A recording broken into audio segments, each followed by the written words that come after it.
The deadly sin of a 3 is self-deceit. Being or looking successful is the only way they can prove their worth and win love. So tennis player Andre Agassi, I know how to say this, appeared in a television ad for the Canon Rebel camera in 1991. In the commercial, the cocky, fashionably dressed super athlete steps out of a white Lamborghini, casts a gaze towards the camera, lowers his Ray-Bans, and declares, "Image is everything." In his memoir, Open, Agassi describes growing up with a father whose love for him was tied to his performance on the court. Agassi shocked the world when in his book he publicly confessed for the first time that he had hated playing tennis from the time he picked up his first racket to the day he retired. What drove him to become a champion wasn't passion for the game, but his desire to win the heart of a father whom he describes as unable to tell the difference between loving me and loving tennis. Like Agassi, other 3s describe growing up in homes where they worried that parents, peers, or coaches would overlook or forget them if they didn't bring home extraordinary grades or trophies. Most 3s grow up with a large amount of pressure on them to succeed. They grow up believing that their parents' love or the love of other adults in their lives comes with the condition to succeed, and they are terrified of disappointing them. In our story today, we meet Isaac, Jacob, Rebekah, and Esau.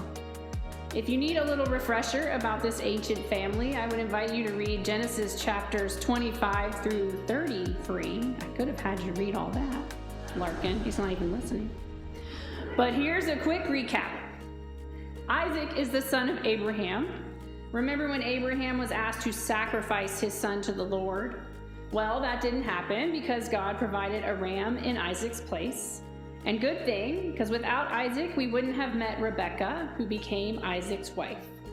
Unfortunately, Rebekah was barren, so Isaac prayed for a child.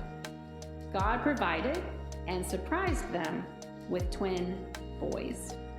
Jacob and his brother were fighting from the beginning, at odds with one another in the womb. Could you imagine? Bad enough to have 2 in there. God told Rebekah, 2 nations are in your womb, and 2 peoples born of you shall be divided. The one shall be stronger than the other, the elder shall serve the younger. Upon their birth, Esau was born first, covered in red hair, and Jacob was born gripping his brother's heel. The name Jacob means supplant, or to replace someone or something by taking their place, often through force, strategy, or simply by something new becoming more effective or popular. Jacob was named for the very action he would take and for the role he would steal. Now, Enneagram 3s at their best, are optimistic, confident, industrious, efficient, self-propelled, energetic, and practical. But at their worst, they are deceptive, narcissistic, pretentious, vain, superficial, vindictive, and overly competitive. So I'm sorry for those of you who are a 3, because our biblical character today is a representation of an unhealthy achiever or performer. Jacob was so wrapped up in gaining his father's blessing that he plowed through his own brother to get it. Unhealthy 3s find failure unacceptable, rendering them unable to admit their mistakes. This causes them to behave as though they are superior to others. They are desperate for attention to the point of telling fabricated stories about their accomplishments to maintain their image. They can be petty, mean, and vengeful.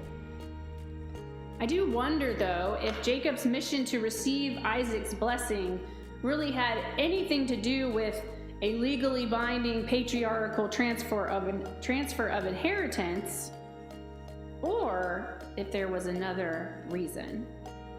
In Genesis 25, 27 through 28, it says, "When the boys grew up, Esau was a skillful hunter, a man of the field, while Jacob was a quiet man, living in tents.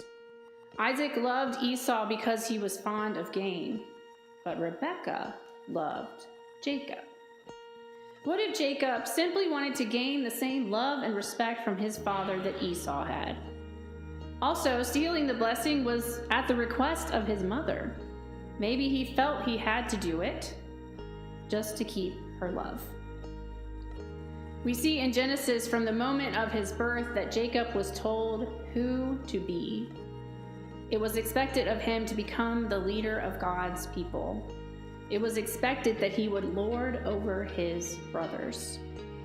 Jacob was destined for greatness before he was born. How can anyone live up to those expectations? Well, as a 3, he felt like he had no choice.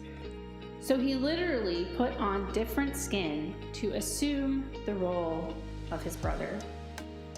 When asked, "Are you really my son Esau?" he answered, "I am." The deadly sin of a 3 is self-deceit. Being or looking successful is the only way they can prove their worth and win love. From the time they are children, they think they have to constantly craft their image to win other people's approval until they cannot tell the difference between their fake image and their authentic self. In crafting a persona that will impress and perhaps even help them form relationships with high-influence people who can help them get ahead socially or professionally, 3s lose touch with who they are. Their true self gets lost in their performance. They reject the idea that they can be seen for who they are and unconditionally loved, so they abandon their true selves to inhabit roles. They are shapeshifters. And their biggest fear, what if there's no one behind the image? What if I'm no more than an empty suit? The wounding message for a 3 is that you are what you do. You're only as loved as your last success. Healthy 3s don't wish to merely look good, but have moved toward being known and loved for who they are, not what they accomplish. They love to set goals, rise to challenges, and solve problems, but their self-worth is not tied to these things. They recognize the importance of being instead of doing. They feel valuable. They are optimistic and resilient, with dreams that inspire others. When spiritually healthy, they want to talk about your dreams and celebrate your accomplishments rather than flaunt their own. They're no longer terrified of failure and openly share about their mistakes. They're generous and wise. If you were to read on in Genesis, you would find a scared boy forced to flee his home because of his brother's vengeance. After Esau found out that Jacob stole his blessing, Jacob went to his uncle's land and worked there for 14 years until Esau's fury abated. Jacob took 2 wives, Rachel and Leah. Then, wishing to return to his home, instead of showing up to claim what his father had blessed him with, Jacob humbly sent presents to Esau that he might find favor with his older brother. When they finally meet, Jacob bows down before his brother on the ground 7 times. How does Esau react? He runs and meets his brother with an embrace, kisses him, and weeps.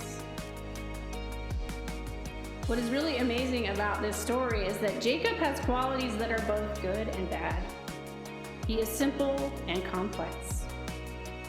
We could take him or leave him.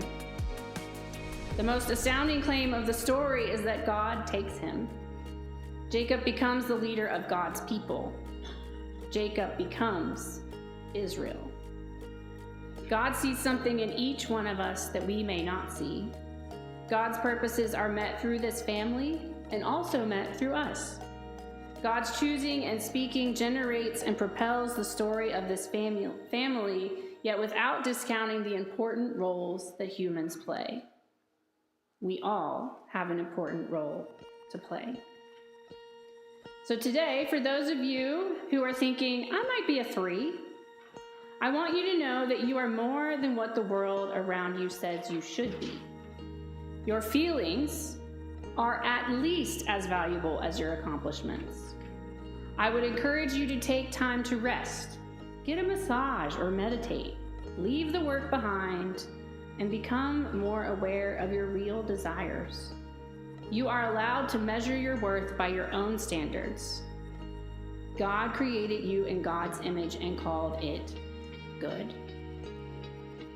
You are loved for who you are and not for what you do. You are loved for who you are and not what you do. You are loved for who you are and not what you do. So I'll leave you with this prayer. Source of hope, create in me a refuge for accepting myself, a place where I am fully known and loved. Dissolve my pretenses that diminish my genuineness. Empty me of the masks and facades that blind me to who I am, that keep me deceiving myself and others. Guide me deep, slow me down, open my heart, so that the great love within me flows naturally with no need to impress or support an image. Teach me to honor my fear and doubt, to remember the hesitant one within me that I push aside to keep up my impressive performing. Remind me to allow this one to have a voice in my life, that I may receive his or her wisdom. Divine lover of my being, be my foundation as I journey to my heart and express my feelings, my sadness, my anger, my delight. Those emotions I hold in check to protect my image of the moment. For I am a lovable and loved being and offer gratitude for those in my life who see me real and love me. Amen.